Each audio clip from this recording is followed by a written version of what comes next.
उस ऑडियो में क्या है? पुतला दहन करने का किसका पुतला था? अशोक चौधरी। भाई आखिर कोई ना कोई सह दे रहा है। ललन सिंह जी को लगता है कि अशोक चौधरी का शायद कद बढ़ रहा है। अच्छा, तो उस कद को छोटा करने के लिए ये रत्नेश सदा और जदयू ये अशोक चौधरी दोनों में झंझट के पीछे यही मास्टरमाइंड है। अच्छा, कद बढ़ता देख ये ललन बाबू को पच नहीं रहा है। अच्छा, अब चाह रहे हैं कि दोनों दलित नेता आपस में लड़ जाए। अगर दोनों लड़ जाएंगे तो मेरा काम बन जाएगा, क्योंकि उनकी मंशा थी नीतीश कुमार जी को सत्ता से बेदखल करके तेजस्वी यादव को सीएम बना के अपने को डिप्टी सीएम स्थापित करना, लेकिन उसमें सफल होते नजर नहीं आ रहे। वो साफ झलकता है कि जदयू के राष्ट्रीय अध्यक्ष जब से जदयू के राष्ट्रीय अध्यक्ष बने हैं तब से आप देखिए जितने उनके पार्टी में अच्छे लोग थे सभी निकल गए। जब नीतीश कुमार जी को जब लगता है कि बहुत अन्याय हो रहा है तो कहते हैं 5 के पहले क्या स्थिति थी। तो शिवानंद तिवारी जी तो लालू जी के साथ रहे हैं ना। यही ललन सिंह और शिवानंद तिवारी हैं जो जदयू के ये लालू जी के वो केस में वो चारा घोटाला का जो केस हुआ था उसके गवाह यही लोग हैं। संविधान दिवस के दिन भीम संसद का आयोजन किया जाता है जहां पे तमाम मंत्री मौजूद रहते हैं। इस कार्यक्रम का आयोजन अशोक चौधरी के द्वारा करवाया गया है, लेकिन कहा जा रहा है कि भीड़ इकट्ठा ज्यादातर रत्नेश सदा ने किया था। लेकिन रत्नेश सदा जैसे ही बोलने के लिए खड़ा होते हैं तो अशोक चौधरी उन्हें खींच करके बैठा देते हैं। उसके बाद जो है दोनों आपस में ही अब उलझते हुए नजर आ रहे हैं, क्योंकि एक ऑडियो जो है इन दिनों तेजी से वायरल हो रहा है और उस ऑडियो में मंत्री रत्नेश सदा कह रहे हैं कि मंत्री अशोक चौधरी का पुतला दहन करो। अब इसी पे बात करने के लिए हमारे साथ बीजेपी के प्रवक्ता है राकेश सिंह।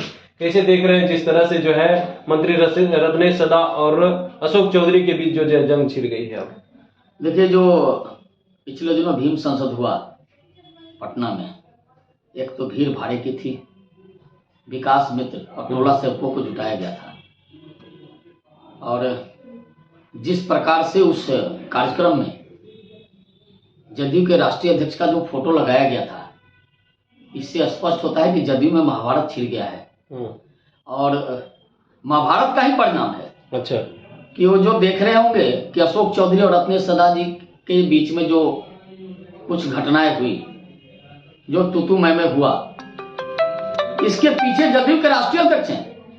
जदयू के राष्ट्रीय अध्यक्ष नहीं चाहते हैं कि जदयू में अब शांति रहे, जदयू में महाभारत चिढ़ चुका है।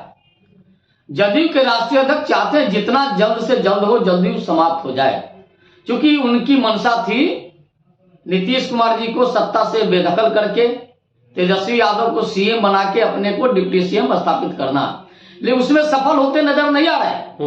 तो ललन सिंह जी इस चीज के महारथी हैं।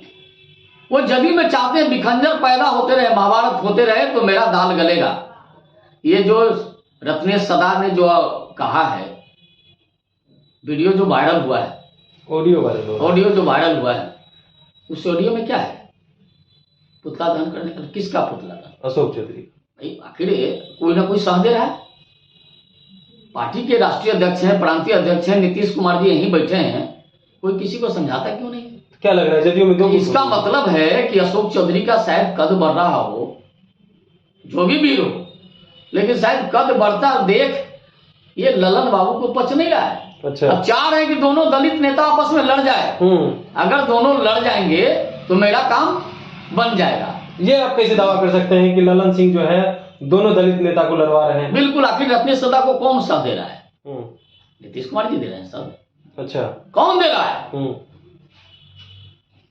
एक तरफ नीतीश कुमार जी सदन में दलितों के सबसे बड़े नेता माननीय पूर्व मुख्यमंत्री जीतन राम मांझी को बड़ी सदन में बेइज्जत करते हैं, अपमानित करते हैं, और दूसरी तरफ बड़ी सभा में अशोक चौधरी और रत्नेश सदा के बीच में कुछ घटनाएं हुई है। इससे स्पष्ट होता है कि जदयू में सब कुछ ठीक नहीं है, कोई ना कोई महाभारत करा रहा है। महाभारत कराने के लिए कोई बैठा है। वो साफ झलकता है कि जदयू के राष्ट्रीय अध्यक्ष जब से जदयू के राष्ट्रीय अध्यक्ष बने हैं तब से आप देखिए जितने उनके पार्टी में अच्छे लोग थे सभी निकल गए, सभी भाग रहे हैं कि डूबता नाव की सवारी कोई नहीं करेगा। लेकिन ललन सिंह जी को लगता है कि अशोक चौधरी का शायद कद बढ़ रहा है। अच्छा। तो उस कद को छोटा करने के लिए ये रत्नेश सदा और जदयू ये अशोक चौधरी दोनों में झंझट के पीछे यही मास्टरमाइंड है। अच्छा। बिल्कुल, जो हम लोग को जानकारी हुई है, सूत्रों के हवाले से जो जानकारी हुई है, उसमें मास्टरमाइंड का काम जदयू के राष्ट्रीय अध्यक्ष कर रहे हैं। जदयू के राष्ट्रीय अध्यक्ष अब जदयू को समाप्त करने में लगे हुए हैं। एक सवाल और रहेगा कि इन दिनों जो है जिस तरह से सीएम नीतीश कुमार बार बार कहते हैं कि 2005 से पहले बिहार की स्थिति क्या है, तो दूसरी तरफ से राजद का भी बयान सामने आता है। शिवानंद तिवारी जो वरिष्ठ नेता है राजद के, वो कह रहे हैं सीएम नीतीश कुमार जी बार बार आप बोलते बोलते क्या बोल जाते हैं, आपको पता ही नहीं चलता है। 2005 की बात याद दिलाते हैं, लेकिन 90 से पहले क्या था वो आपको याद नहीं रहता है। क्या कहेंगे इस पे? वो अगर नीतीश कुमार जी कभी कभी मंच से बोल देते हैं, वो सच्चाई बोल देते हैं कभी। सत्य तो जुबा पड़ा ही जाता है, कितना दबाइएगा उसको। ठीक है, पलटी मार के चले गए हैं लालू जी के यहाँ, लेकिन वास्तव में 2005 की पहली स्थिति क्या थी बिहार में? तांडव था ना।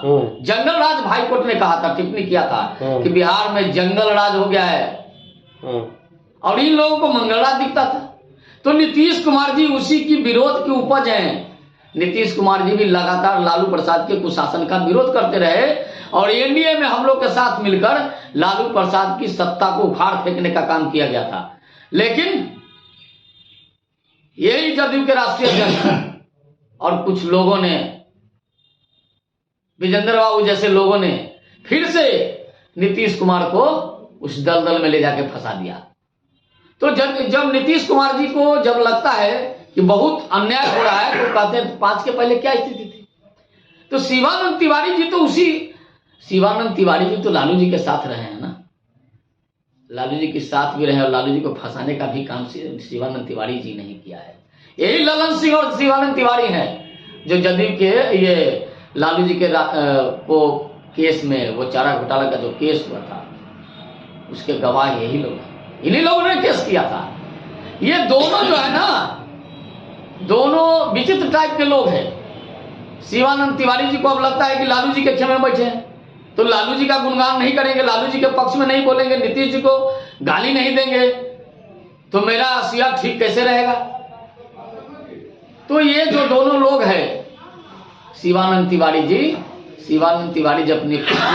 अपने बेटे को सेट करने के लिए, बेटे को मंत्री बनाने के लिए लालू जी की चाकरी कर रहे हैं। ये लालू जी की चाकरी कर रहे हैं और ललन सिंह भी आजकल लालू जी और उनके परिवार की चाकरी करने में लगे हुए हैं। ये पूरा घमंडिया गठबंधन में महाभारत है और ये अपने महाभारत का हश्र जानते हैं क्या हुआ था। तो ये महाभारत का हश्र क्या होगा सबको पता है। 24 और 25 में बिहार की जनता इनको सबक सिखाने का मन बना लिया है।